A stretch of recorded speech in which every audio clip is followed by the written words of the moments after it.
So this is my brand new Creality Falcon 2 Pro, freshly out of the box. There's the boxes. We have USB cable here going from the controller to the laptop.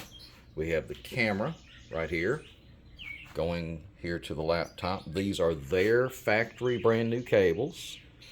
My laptop, which is not even 6 months old, I previously had a 2 Trees 5-watt laser that had 0 issues with connectivity.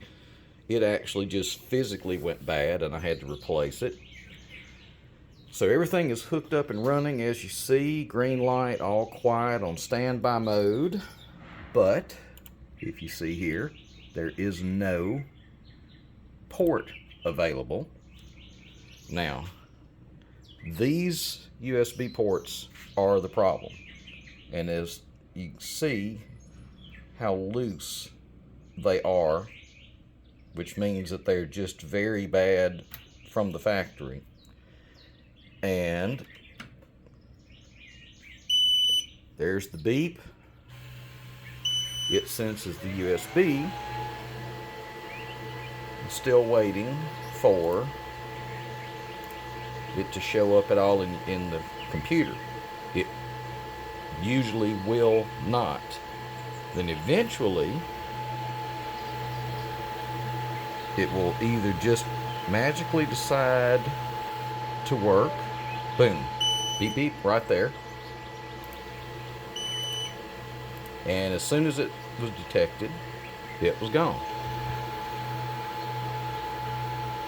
So we've got faulty, and the camera does the exact same thing. I've tried to go through the camera alignment in here.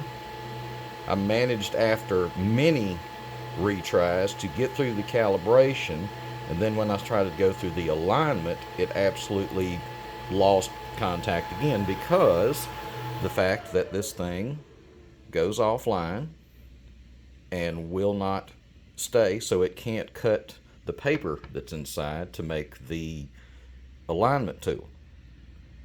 So this is what I've been dealing with from the moment I got it out of the box.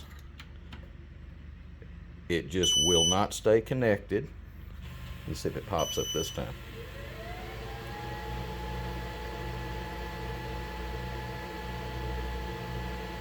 Nope, no beep, no USB detection.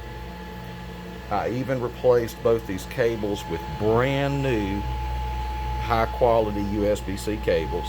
Also same issue, no connectivity.